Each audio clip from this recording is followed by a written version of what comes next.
Bueno, hola, Fabián Soberón. Hola, acá estamos. Es un gusto tenerte acá en la Universidad de Gotemburgo, en el Departamento de Lenguas y Literaturas. Viniste a Gotemburgo principalmente para ser oponente en una defensa de tesis que va a tener lugar mañana de Leticia Gómez, una tesis sobre cine. Y bueno, eso va a ser mañana, que es el número principal, pero aprovechamos para conversar con vos sobre tu último libro y sobre tu labor como escritor hoy. Así que bienvenida. Bueno, muchas gracias. De nada. Y bueno, mi nombre es Andrea Castro, que soy profesora acá en el Departamento de Lenguas y Literaturas de la Universidad de Gotemburgo. Y acá tenemos el libro de Fabián. Fabián Soberón es de Tucumán, es profesor también en la Universidad de Tucumán, pero en este momento estamos hablando contigo sobre todo como escritor.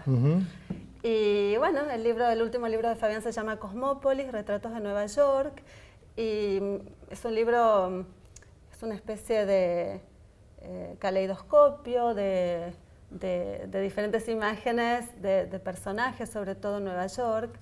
Es un libro que me gustó mucho. Lo pensé un poco como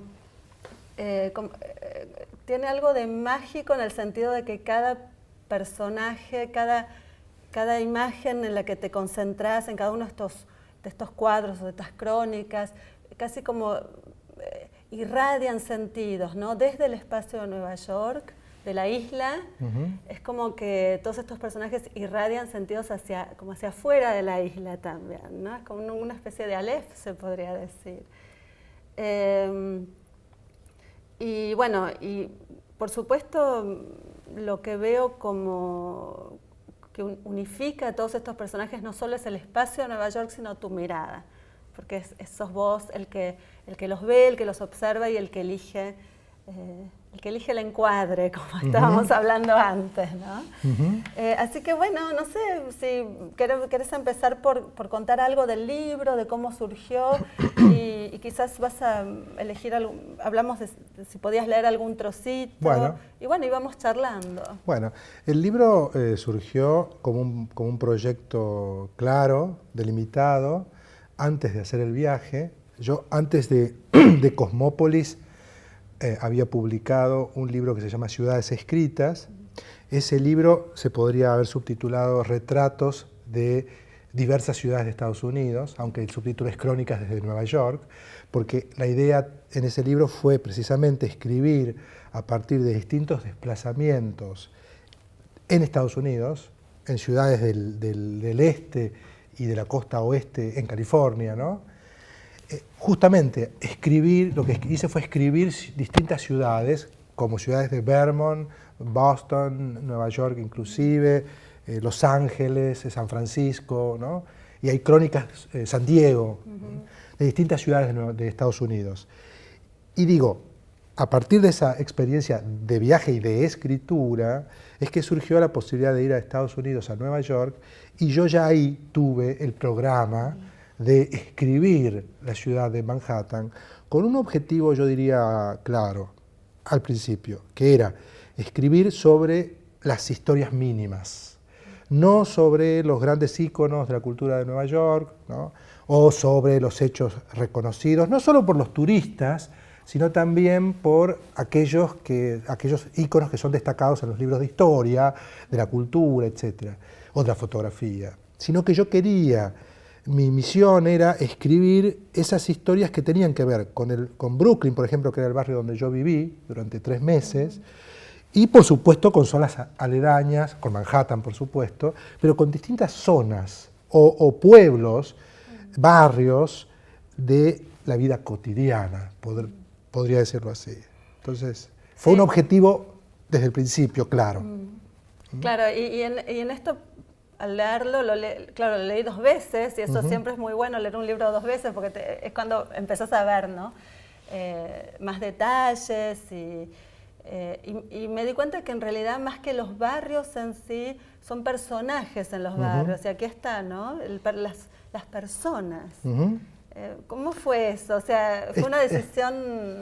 Está muy buena la aclaración que haces y me parece que es muy atinada, porque efectivamente lo que yo suelo decir cuando doy clases sobre crónica o hablamos en seminarios sobre crónica, es que justamente el cronista puede convertir a través de los recursos de la ficción trasladados a la crónica, puede convertir a las personas reales en personajes de la crónica, pero como si fueran personajes de ficción, en la medida en que esas personas están situadas en determinados espacios, tiempo, o sea, en escenas, claro, como en una novela o como en un cuento. Es decir, por ejemplo, vamos a dar un ejemplo, el caso del negro que vive en el lavadero. El lavadero, ¿no? sí. Entonces, en ese caso hay un espacio-tiempo determinado que funciona de alguna manera como un espacio de ficción, en el sentido de que ese personaje vuelve, como vuelvo yo, claro, al lavadero, y yo incluso espero encontrarlo en el lavadero para seguir escribiendo los textos que estoy pensando para el libro. Claro, y el lavadero es un buen ejemplo, porque es un espacio que vuelve, que aparece varias veces, ¿no? Es casi como una columna vertebral del libro. Sí. Vos volvés al lavadero y no es el lavadero en sí lo más interesante, sino el personaje del negro, ¿no? Que primero vos lo observás, después te das cuenta de que una vez como que te está mirando así y al final ya no sabes quién está mirando a quién. Y eso me parece genial, ¿no? La mirada, que tu mirada no es completamente... no tienes total control de lo que estás mirando, sino que a la vez estás siendo observado. Sí. Y si podemos hablar después, me encantaría justamente ese cuadro donde ya no sabes quién está mirando a quién. Ajá, bueno, sí. Que me gustó. Sí, sí. Qué bueno que vos destacás esto, porque efectivamente la escritura de estas crónicas o de estos relatos híbridos, yo podría hablar de crónica fusión, de crónica ficción, ¿no? Justamente tienen un elemento de inventiva, o sea, de voluntad de escritura de parte mía, o sea, de yo decidir a ir a la casa de los personajes, claro, ¿no?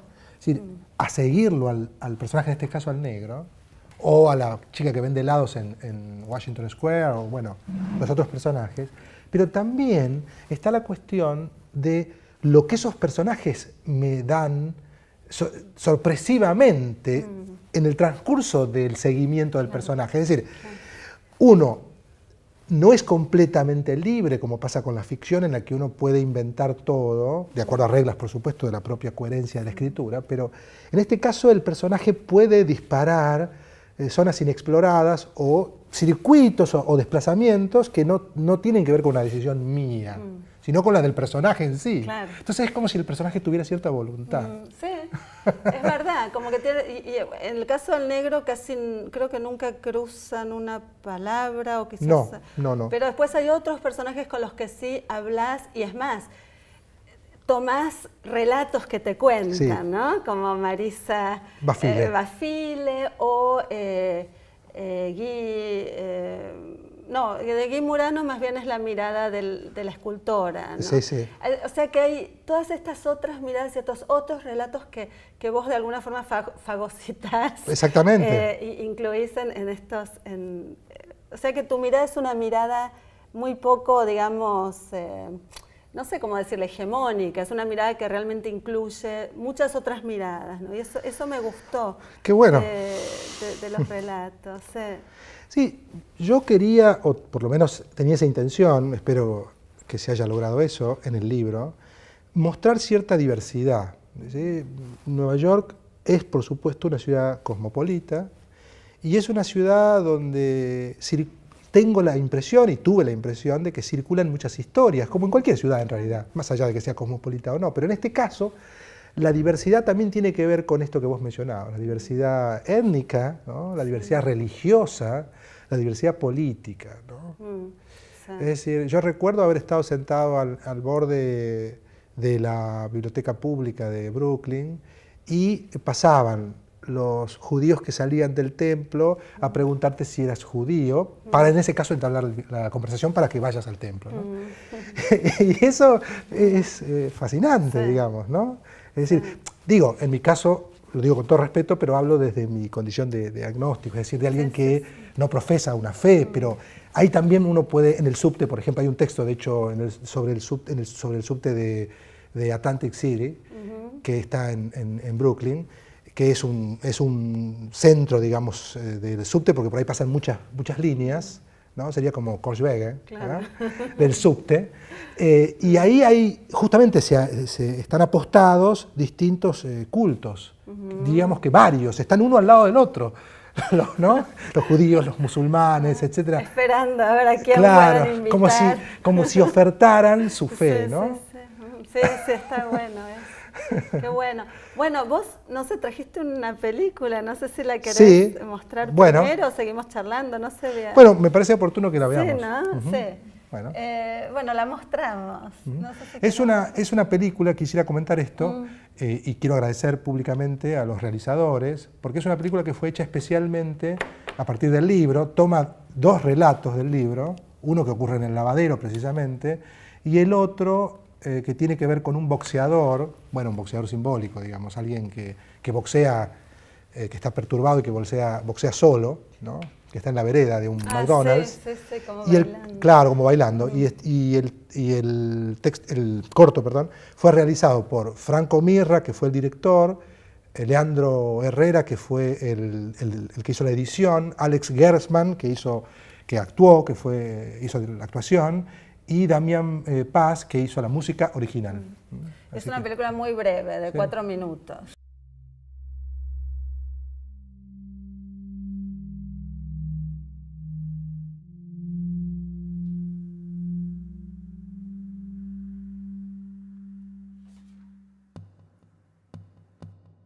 Estamos cerca de casa, en Brooklyn. El crepúsculo rosa con sus brazos púrpuras en mi espalda. Entramos a McDonald's. Tiene un cartel enorme en la puerta. Una M inmensa destella como un monstruo de plástico. Nos sentamos. Me coloco del lado de la ventana. Es sábado. El aire afuera corre diáfano, indiferente. Algunos autos pasan como si nada. Apenas el humo de sus escapes se fuma en la atmósfera quieta.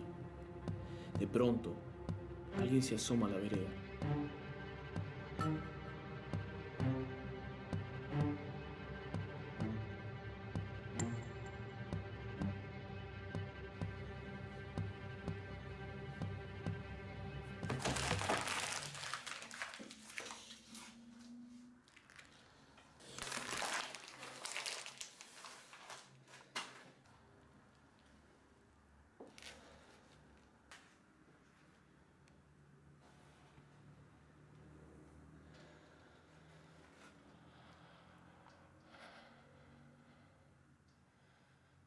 Me mira, tiene los ojos cruzados, como chispazos de electricidad. Luego gira su cara y ya no existe el mundo. Se ha perdido. Empieza a moverse con los pies en un trote corto, en el mismo lugar. No hay nadie en la calle. Contonea su cuerpo y levanta un brazo, luego otro, como si tuviera una bolsa pesada delante. Hace golpes en el aire. Está solo. No sabe que está solo. Pelea con alguien invisible. Quizás pelea contra sí mismo.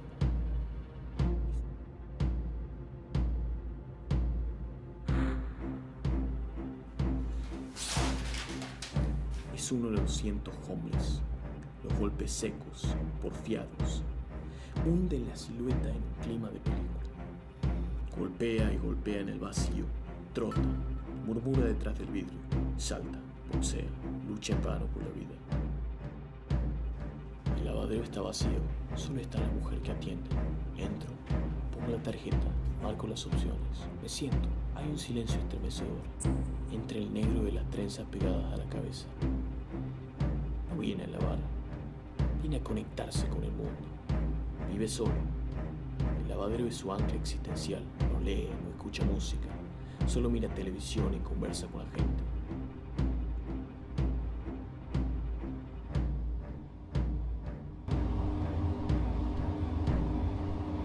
Su vida es una serie de monotonías.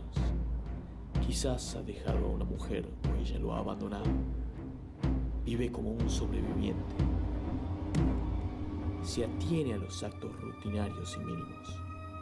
Hoy ha girado su cabeza y me ha mirado a los ojos.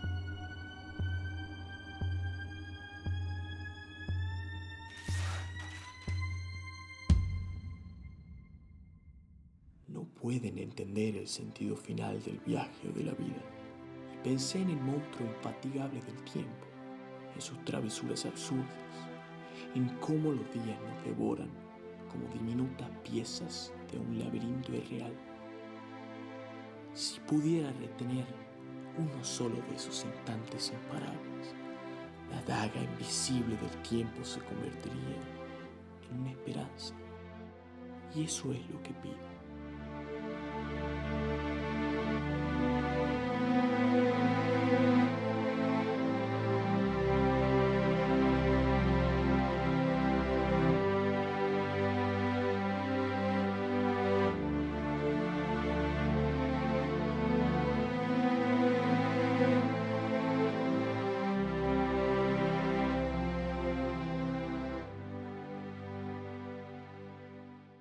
¿Qué pensás A mí, de la película? a mí me gustó mucho por lo siguiente, porque cuando surgió la posibilidad de hacerla,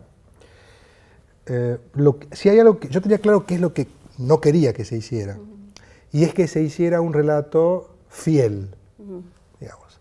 En ese caso, además, habría un problema de producción, que es viajar a Nueva York para hacer el corto, ¿no? Y firmar un negro que esté en el lavadero, etc.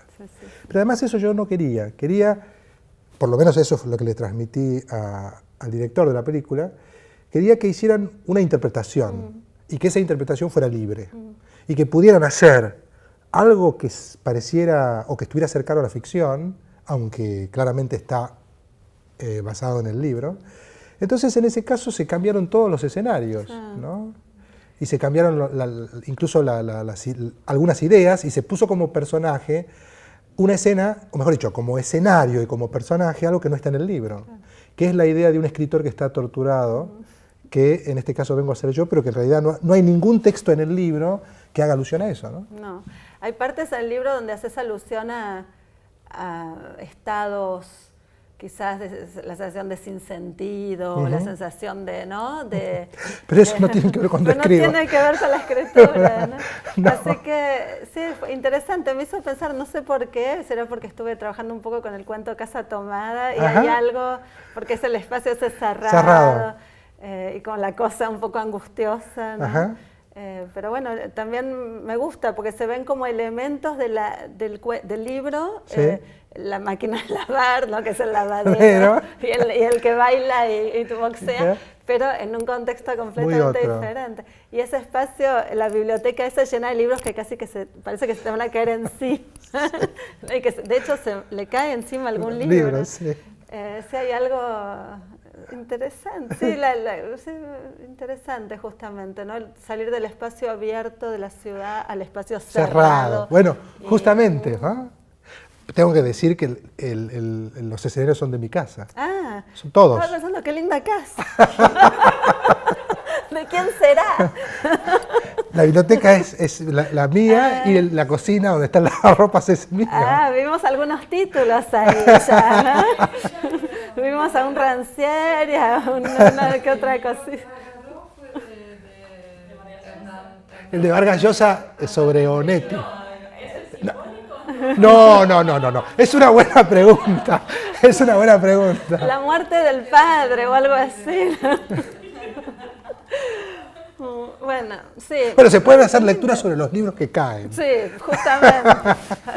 Nos podríamos ir por ahí, por esos vericuetos, pero quedémonos. Bueno. Te quería preguntar sobre, ya te nombré antes el tema de los encuadres. A mí me parece que hay muchas cosas.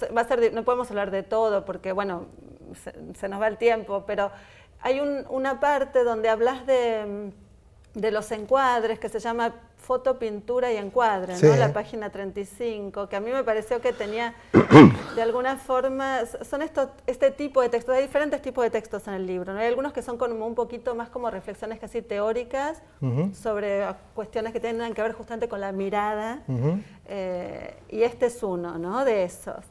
Y bueno, no sé si querías comentar algo, me gustó mucho, yo cuando lo leí la primera vez ya me quedé con la idea del me encantó lo del fuera de cuadro, ¿no? Fuera del cuadro creo que le llama.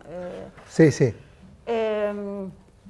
Y no sé si querés decir algo de eso, porque claro, lo que vemos es el dentro del cuadro, vemos en tu libro. Bueno, lo que sucede es, o sea, yo pienso con respecto a este asunto lo siguiente. Una de las diferencias que existen entre las miradas turísticas de la ciudad y las miradas de los que quieren un poco más allá del turismo, tienen que ver precisamente con esto, con la comparación entre foto y mirada. O sea, la foto del turista realiza un encuadre que recorta lo que tiene que ver con su propia experiencia en el lugar ese icónico. Entonces, el encuadre toma las personas que salen en la foto, que son los que viajan, y toma el lugar emblemático, ¿no?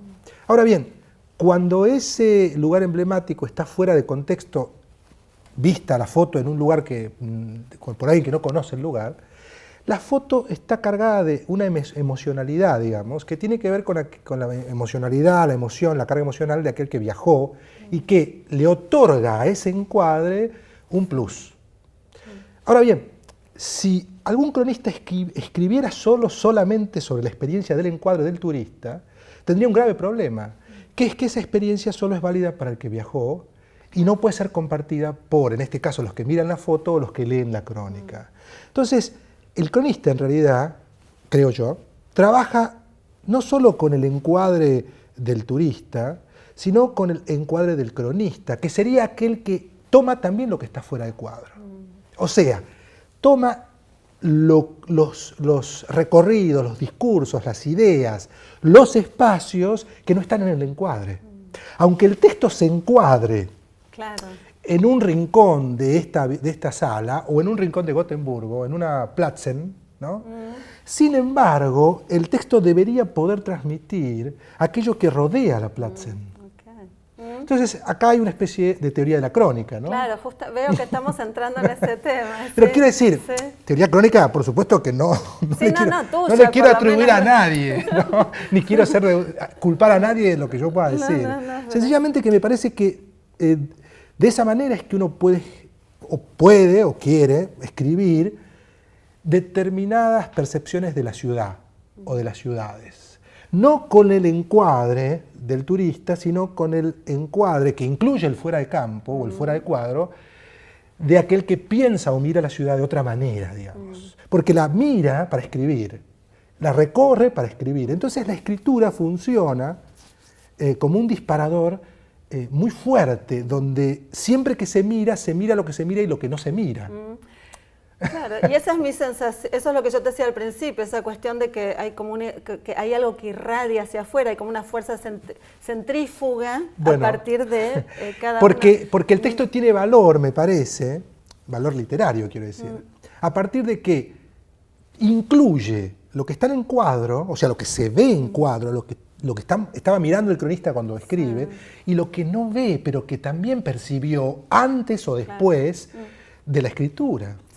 Porque los espacios, en este caso, están, por supuesto, siempre resignificados por lo que se dice de los espacios, por lo que se miró de esos espacios. Es decir, por ejemplo, hay una plaza que está detrás de la biblioteca de la ciudad de Nueva York, hay un parque ahí, que es un parque al que nosotros fuimos muchas veces, cuando digo nosotros, me refiero a mi familia, a mi esposa y a mis hijos, y donde ahí ocurrieron muchas cosas que siempre ocurren en los veranos, ¿no? Y ese espacio está cerca de otros espacios como, por ejemplo, Times Square. Pero cuando se habla de esa plaza, no se habla de Times Square, pero de alguna manera lo que sucede en Times Square está en la medida en que, o porque no se lo nombra, o porque se lo nombra de manera indirecta. Entonces, los espacios siempre están relacionados con los que pasaron por ahí. Pensemos, por ejemplo, en la mención al viaje de Fritz Lang, ¿no? Es decir, ¿por qué está Fritz Lang? Porque Fritz Lang es, para mí, en este caso, alguien que ha escrito la ciudad haciendo una película como Metrópolis. Es decir, Fritz Lang confiesa que él tiene la idea de hacer Metrópolis, una de las grandes películas del cine del siglo XX, ¿no? Cuando llega a Nueva York y tiene esta idea de una ciudad omnívora, ¿no? Una ciudad que atrapa, que come a sus habitantes, a sus obreros, etc. Entonces yo pensé, ¿qué vio Fritz Lang? Esa es una pregunta, digamos, que dispara los recorridos. ¿Dónde vio Fritz Lang esa ciudad que devora? ¿Dónde? ¿No? Entonces, si uno circula por las ciudades, eso está fuera de campo. Claro. Lo que pensó Fritz Lang y lo que dijo Fritz Lang y la película misma, Metrópolis. Entonces, parte del encanto de la crónica, digamos, para decirlo en una sola oración, consiste en tratar de incorporar lo que está fuera de campo en el texto. Eso está muy bien, y claro, y lo lográs. Y realmente me encantó la idea del fuera de campo, ¿no? Así que me la llevo. Bueno. Gracias. Ya que hablaste un poco empezaste a hacer una breve teoría de la crónica, quisieras agregar, ¿qué más dirías si alguien acá tiene ganas de escribir crónicas? ¿Qué le recomendarías que haga? Lo primero que diría, bueno, yo no soy quien para recomendar, pero sí alguna sugerencia puedo dar. Porque tenés varios libros donde escribís crónicas. A ver. Además escribís regularmente crónicas también para, por ejemplo, Viceversa. Sí. A ver, primero no abandonar el yo, por supuesto, lo sabemos. Montaigne inventó el ensayo y desde ahí nos dimos cuenta de que el yo es muy importante para pensar los recorridos y pensar todo aquello que uno quiera pensar, en este caso la crónica.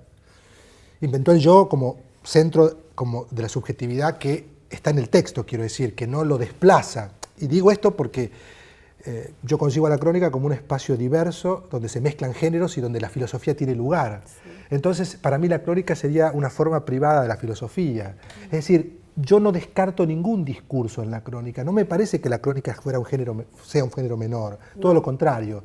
Me parece que la crónica es, en ese sentido, un laboratorio. Un laboratorio donde se pueden experimentar con distintos cruces, donde se puede traer como vos decías hace un momento, un discurso filosófico, una reflexión, una teorización sobre el encuadre y sobre la mirada, y a la vez un relato sobre esa persona que encuentro en el lavadero, o sobre la señora que vende helados en Washington Square, o sobre Renan Arango, que me cuenta la historia de que vio a Lennon y no tenía la cámara en la mano para sacar la foto. Entonces, el relato y la reflexión van de la mano. Entonces yo diría, como sugerencia, pensar siempre no siempre, pero como una opción, la escritura de la crónica desde el yo, y ese yo que siempre está abierto a la recuperación de estos discursos, de esta hibridez, ¿no? Discursiva de escritura. Para mí, yo me puse muy contento con una lectura crítica que hicieron del libro, porque, no voy a decir quién, porque en realidad no creo que quiera que lo mencione, pero me dijo que vos no me engañás, me dijo, lo que vos escribiste es una novela. Y yo dije, wow, qué bueno, porque sí, yo quería escribir una novela. Es decir, son textos de no ficción. Efectivamente, son retratos de la ciudad.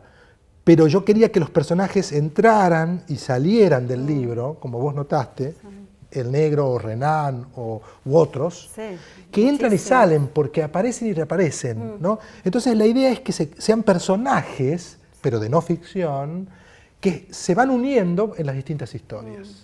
Claro, y son de no ficción y a la vez son de ficción, porque al introducirlos en tu relato también cobran esa cualidad de personaje, ¿no?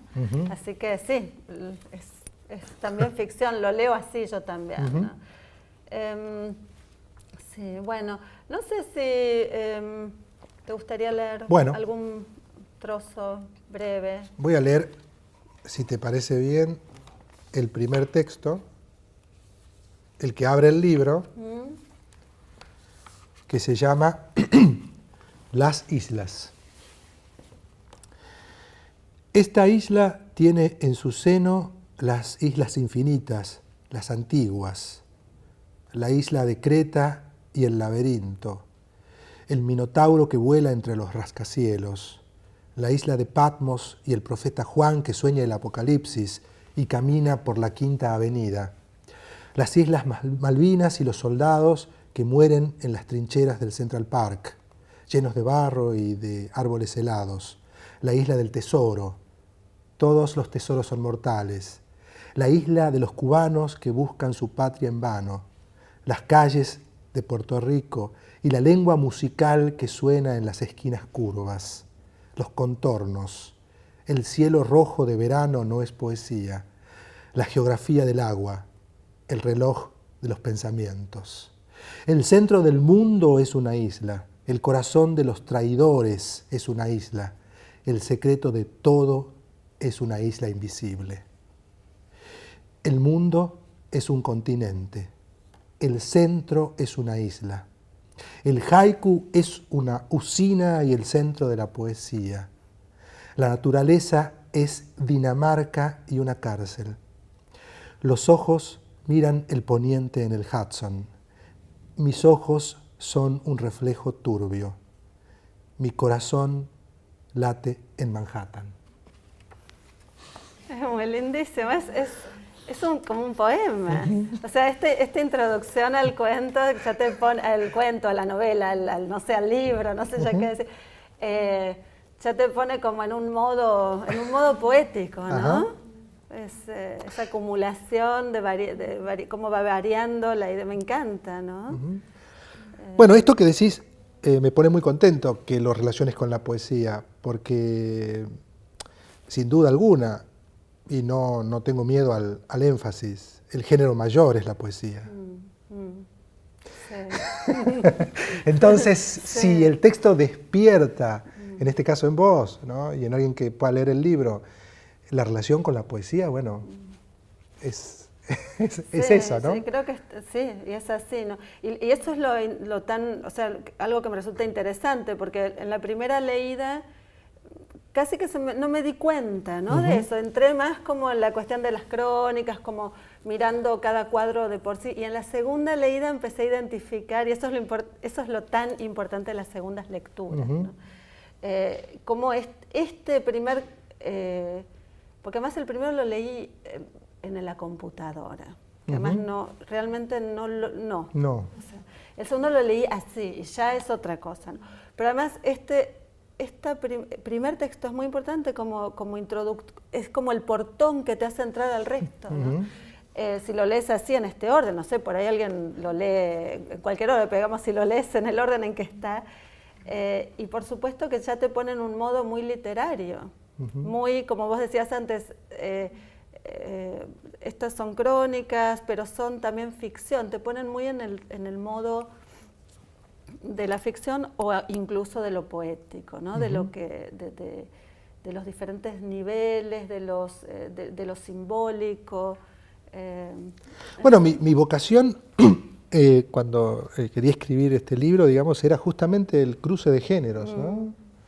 Es decir, de hecho aparecen poemas con la forma del poema, y también hay textos reflexivos, como vos dijiste, y también hay una búsqueda clara del trabajo con el lenguaje, ¿no? Es decir, el lenguaje como el centro del texto, incluso en contra del género de la crónica, porque la crónica tiene su deber en relación con la realidad, claro, ¿no? Con el referente, quiere decir.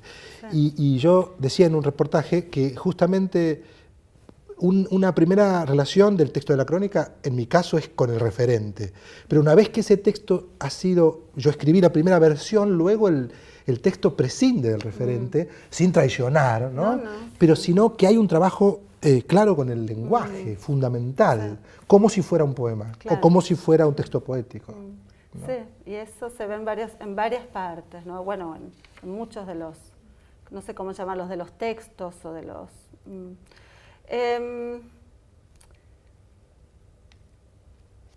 sí, este libro, o sea, estoy tratando de hacer la conexión con otra de las cuestiones que quería que hablemos, y estamos viviendo un tiempo muy complicado, muy complejo, donde pasan muchas cosas. Acá en Gotemburgo, dentro de 2 días va a haber una marcha nazi, de una organización nazi que niega el holocausto. A la vez está habiendo una feria del libro, muchas ferias del libro alternativas por la presencia de un grupo de extrema derecha. Bueno, en Argentina hay una persona que está desaparecida en democracia. Bueno, no vamos a hablar de Estados Unidos. Están pasando muchas cosas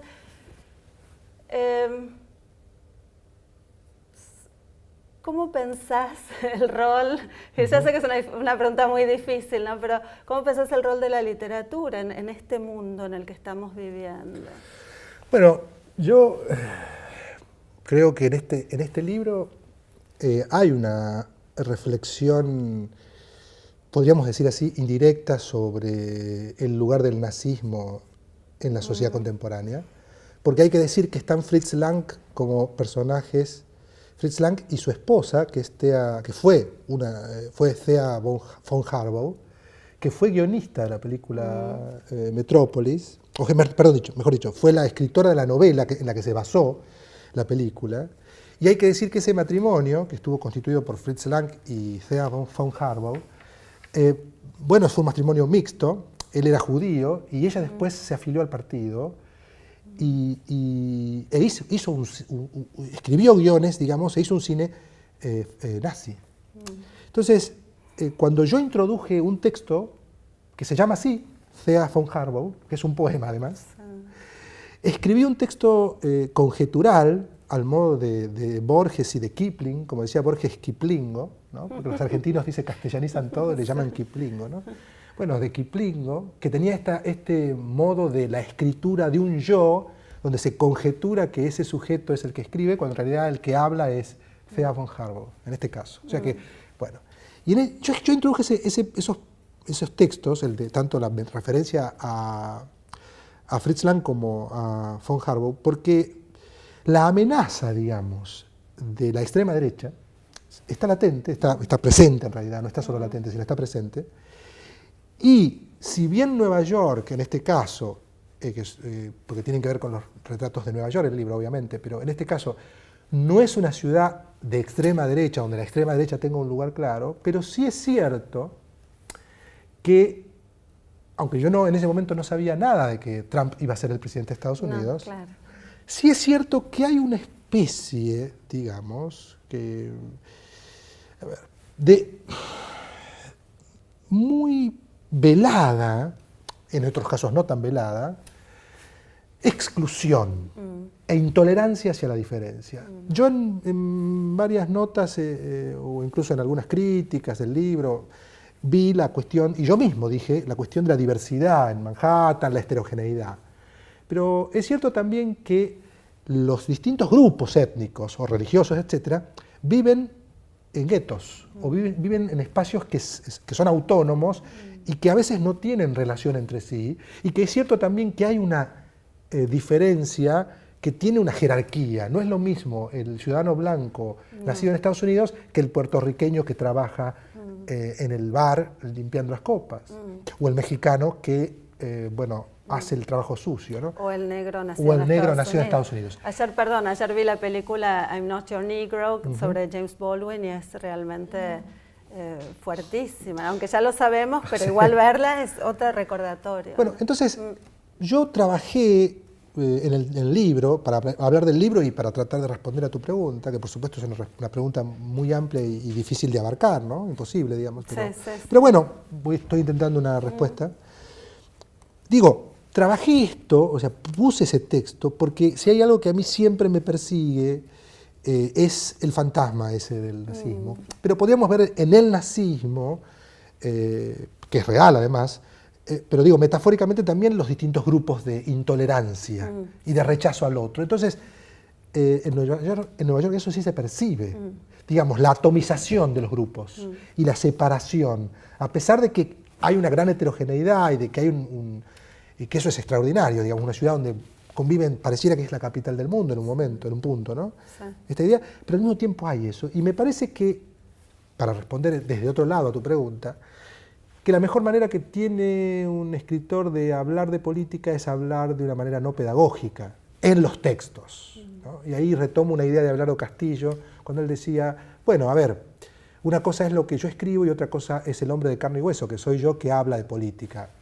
Yo puedo tener una posición, sí, claro, pero me parece que los textos, a veces, si uno los atraviesa con una ideología obvia y didáctica, los textos pueden volverse propagandísticos en el peor sentido de la palabra, ¿no? Entonces me parece que la mejor manera sería trabajar la cuestión del rechazo a estas ideologías que son intolerantes desde un modo indirecto, digamos, ¿no? Una manera, bueno, lo pongo como ejemplo porque lo hice acá. Claro. Digamos, porque claro, uno se preguntaría, pero ¿por qué hay un poema sobre Thea von Harbou en el libro?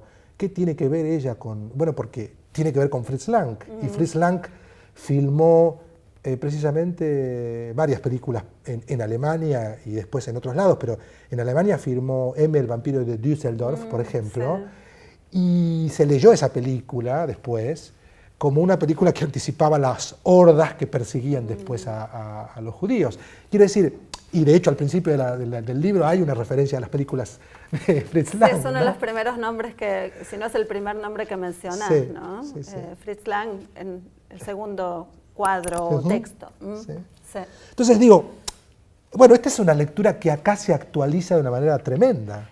Sí, cuando tenemos esto que viene ahora el 30 de septiembre, ¿no? La demostración nazi, claro, de repente se hace muy actual. Sí, eso es increíble. ¿Querés leer el poema de Thea? Bueno. Bueno. Es la 65. Bueno. ¿no? Sí. Thea von Harbou, ese es el título, ¿no? Parada en esta nube como palco, veo la cabellera joven de mi segundo esposo y escucho festiva las trompetas del régimen como una música divina irreemplazable, como ángeles extintos y felices que revolotean sumisos en mis oídos. Fritz no hubiera hecho nada sin mí. Solo le faltó creer en las camisas pardas, en los febriles discursos del jefe bajo, en el fervor irrefrenable de las tropas patrias. No supo Lang ver la música del pueblo en las hordas festivas y locuaces, en las ovejas tiernas y soñadoras. Hice las películas de mi vida y vi los rascacielos infinitos en la gran urbe y dibujé el futuro en los planos grandes y resbalé en una baldosa falsa en la vereda y morí solitaria en una sola blanca, alejada de la gloria pretérita del gentío que vibraba como fiera asesina ante el franco ardor del Führer en el hermoso suelo teutón. Yo, Thea von Harbou, siempre recordaré la barba incipiente y la voz tronante del judío temeroso que huyó de Alemania como un rabino escéptico y abandonó la tierra para vender su alma al diablo de los tiempos. Aunque nadie me quiera, seré la Thea del cine y del escenario, la fiel seguidora de las camisas pardas, la guionista que quiso el cine tener entre sus filas. Terrible. Realmente, qué ejercicio el tratar de ponerte en la mirada, porque acá otra vez, ¿no? En la mirada de Thea von Harbou, ¿no? De tratar de ver, imaginar, conjeturar, como decís vos, cómo ella lo ve, por ejemplo, a Fritz Lang, ¿no? Sí, es un ejercicio. Bueno, en ese sentido, claramente está la ficción, ¿no? Claro, ahí está, sí. Bueno, no sé bien, a ver, permiso, ¿no? Que tengo que mirar un poco cómo estamos de hora. Sí, tenemos un ratito, unos minutitos más para terminar. Y a mí me encantaría, bueno, no sé, me encantaría que leas ese texto del lavadero de la página 88. Bueno. Que es el del, bueno, no es el último, ¿no? Creo, del lavadero. Creo que hay uno, a ver si hay uno más tarde. No, ese es el último del lavadero. Bueno, sí, ¿querés que lea el último? De la serie, ¿no? Porque son como, creo que son 4 o 5 textos que se llaman lavadero, ¿no? Sí, podría contar, si me permitís, algo antes de por qué escribí esta serie. Y ya algo dijimos, o sea, pero igual, quería decir esto. A mí me pasó que yo iba al lavadero periódicamente, una vez por semana o a veces 2 veces por semana, y bueno, la primera vez lo vi y me llamó la atención que estuviera ahí. Pero por supuesto que mi atención fue tomada del todo cuando lo vi periódicamente. Entonces decidí que iba a ser un personaje del libro y yo iba ya al lavadero con el claro interés de encontrarlo para ver qué sucedía en el lavadero ese día, qué miradas él realizaba, con quién hablaba y qué cosas hacía. Y después me pregunté, por supuesto, por qué estaba ahí, por qué iba siempre ahí, o sea, dónde vivía. Incluso quise seguirlo en más de una oportunidad, si es que saliera, digamos, del lavadero, porque tenía un absoluto interés en saber. Y, bueno, ocurrieron varias cosas en el medio, digo, con él, ¿no? Y conjeturé muchas cosas de por qué estaba ahí. Entonces, los textos son de alguna manera una respuesta a esas preguntas. Y al principio sí están las conjeturas, ¿no? Cuando decís vivirá solo, no tendrá con quién, vivirá solo, como que te lo imaginas y después como te vas acercando, ¿no? De alguna manera. Sí. Bueno, lavadero. El negro está charlando con la chica que atiende el lavadero. Le cuenta sus quehaceres diarios, sus rutinas, sus vanidades. La mujer lo escucha en piloto automático. Le tiene paciencia, pero percibo que está cansada de las historias repetidas. Ella se toca el pelo y roza su cara con una mano suave. El negro habla sin pausa, como si se descargara.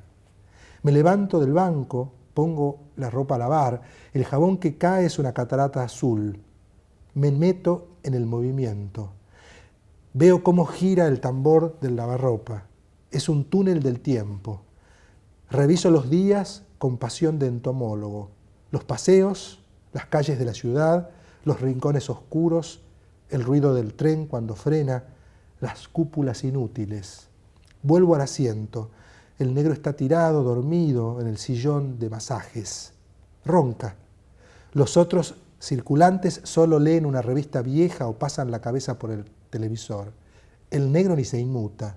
Parece que ha dormido mal o ha pasado mala noche. De soslayo me mira. ¿Quién espía a quién? Sí, muy linda. Y además me encanta realmente esa parte donde te perdés en el tambor. Se dice? En el tambor, ¿no? Que también lo recupera la película, Sí. ¿no? También. El tambor ese donde te vas y ahí se mezclan, como que nos metemos dentro de tu cabeza, casi, ¿no? Dentro de tu cerebro, ¿no? También el tambor nos atrapa con... sí, está muy linda. Bueno, no sé qué más si hay algo más que te gustaría decir del libro. Sí. Sí, me gustaría decir que te han hecho muchísimas reseñas, ¿no? Sí. Ha estado muy bien recibido el libro. Sí. Así sí, hay que decir que sí. Sí. Así que es bueno decirlo. Es bueno decirlo. Sí. Gracias. Sí.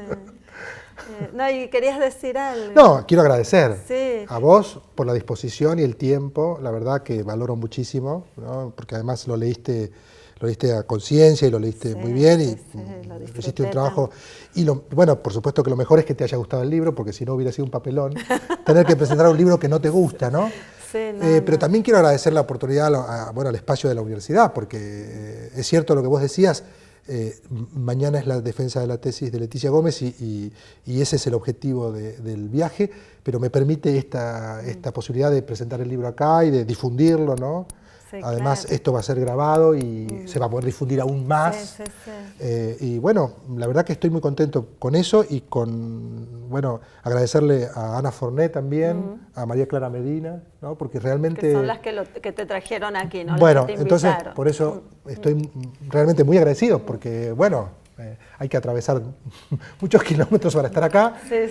Y yo me siento muy cómodo y estoy muy contento y eso quiero agradecer. Bueno, ¿no? Sí, que estamos todos muy contentos de tenerte acá, así que muchísimas gracias. Pero antes de terminar, quizás alguien del público quiere hacer una pregunta, ¿o no?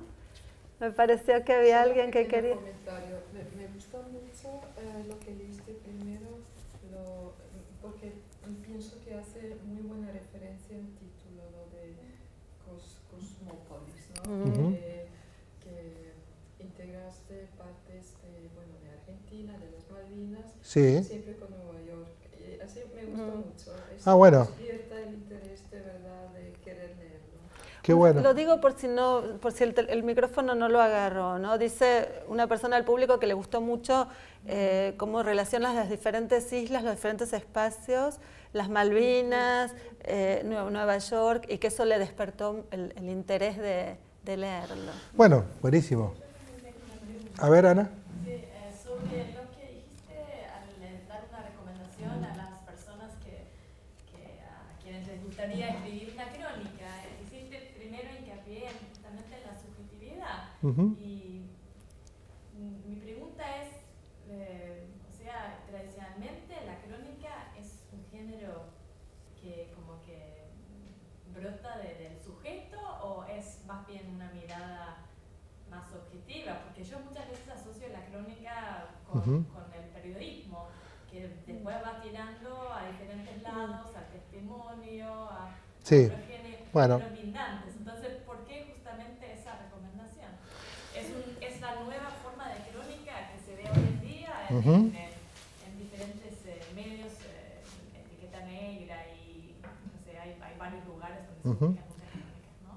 ¿Puedes repetir también la pregunta? O sea, mientras la contestás por el Sí, micrófono no lo que, claro, bueno, a ver, claro, está la cuestión, tu pregunta alude a esta cuestión de si la crónica tiene el deber de ser subjetiva. Claro, tiene que ver también con la ficción. Que Claro, se claro, también el sí. concepto de ficción, ¿no? Sí, sí, si la crónica tiene el deber de ser subjetiva o si tiene el deber de ser objetiva, o las dos cosas a la vez, ¿no? Esa sería la cuestión, ¿no?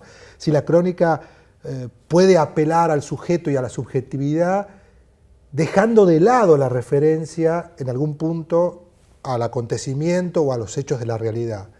Bueno, me parece interesante tu pregunta, y yo vengo de haber estado en junio en Salta, en unas jornadas que se hicieron exclusivamente sobre crónica, precisamente, y donde en una mesa panel estábamos tres periodistas y yo. Digo tres periodistas y yo porque, si bien es cierto yo hago periodismo cultural, yo diría que mi crónica en particular, estas crónicas y las del libro Ciudades Escritas, no son crónicas periodísticas en el sentido que vos mencionabas.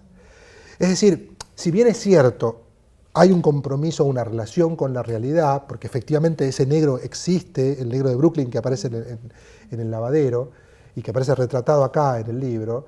Sin embargo, yo creo que hay una negociación en los textos, una conciliación, un trabajo de combinación entre ese deber de referencia, o sea, esa necesidad de mostrar el referente, la realidad, pero hay un énfasis también en mis textos, y por eso yo a veces digo que son crónicas literarias y no periodísticas, ¿no?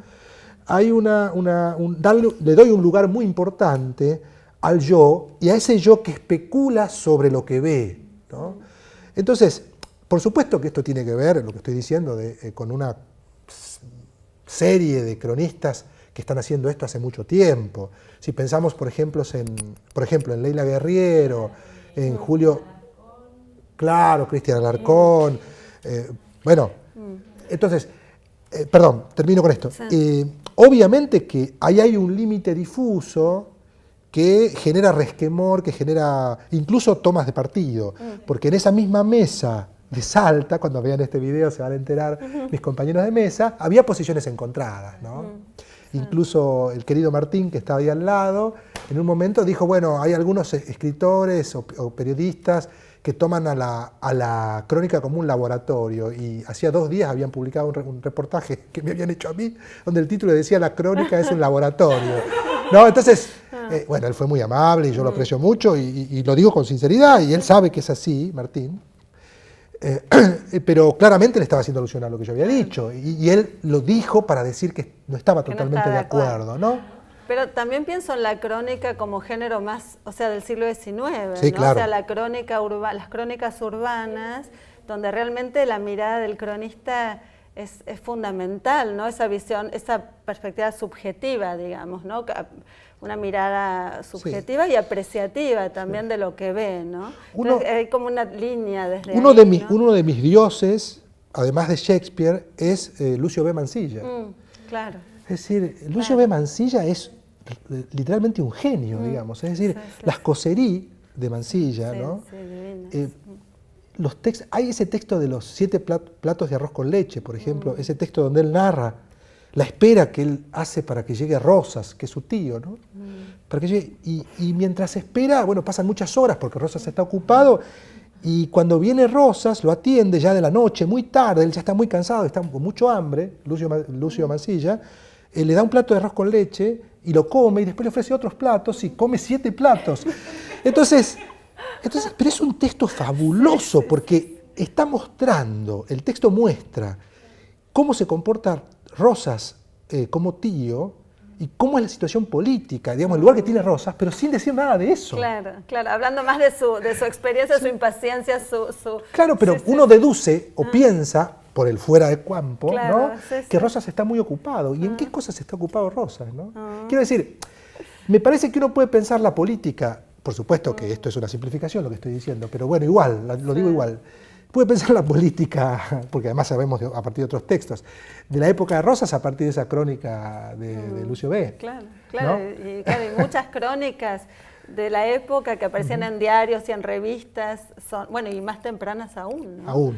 En los años 40, 50. Hay un texto de Alberdi. Alberdi siempre fue despreciado como escritor, y yo creo que es un gran escritor, además de, ya sabemos, un estudioso del derecho, un gran jurista, un politólogo, etc. Pero Alberdi escribe una crónica que hay que revisar esa crónica, porque esa crónica tiene la sintaxis y la prosodia de una novela de Andrés Rivera, que se llama El Farmer. Pero cuando yo leí ese texto de Alberdi, donde recibe a Rosas, precisamente, yo dije, ¿qué pasó? Y es una crónica de Alberdi. Eso no la conozco, bueno. Gracias por el dato. Pero quiero decir, en ese microtexto de Alberdi hay una narración del encuentro y uno siente que la prosa está trabajada de una determinada manera y uno siente que hay un escritor ahí y además siente que está hablando de su tiempo y desde un yo, porque no niega el yo. Entonces, por supuesto, yo reconozco lo que dice Ana, que efectivamente hay otro tipo de crónicas, no hay una sola crónica, ¿no? Claro, la crónica periodística en las ¿cómo se llaman? Las páginas amarillas y eso, a veces, pero claro, muchas veces ahí también se ve el yo del bueno, interesante, pero ¿no? también está la crónica clásica, que es lo que yo en clase llamo la crónica clásica, me he llamado así, que es la crónica del periodismo, de los orígenes del periodismo, que es cuando uno tiene el deber de no usar la primera persona, solamente para referir los hechos que ocurren en un acto. Sí, ¿no? lo que se vio, sí, lo que pasó. Entonces ahí sí o sí está la obligación del espacio y el tiempo, la sucesión de los hechos, bueno, eso es otro tipo de crónica, ¿no? Sí, que es lo que vos relacionás, Ana, también con el testimonio. Claro. Bueno, pero en el caso de Rodolfo Walsh, ya que vos lo mencionás, están los textos del oficio de escribir, ¿no? Que fueron publicados después en su conjunto. Ahí son textos que no son no tienen nada que ver con Operación Masacre, que son textos fabulosos, donde él combina el reportaje con su propia experiencia de periodista y sus opiniones, ¿no? Es decir, en Walsh también está el origen de esta vertiente, digamos, del nuevo periodismo, ¿no? Del nuevo periodismo, digamos. Aunque en el caso de Leila Guerriero, ella lo dijo varias veces, y a mí me lo dijo en un reportaje, en una entrevista que yo le hice, me dice, bueno, yo me niego a usar el yo, pero no porque, mejor dicho, yo me niego a hablar de mí misma en las crónicas, pero porque no me interesa, pero eso no quiere decir que no existan otros autores, como Cristian Alarcón, ¿no? O en otros libros. Bueno, muchísimas gracias. Gracias por todas las preguntas buenísimas y bueno, lo seguimos. Bueno, gracias. Muchas gracias. Chao.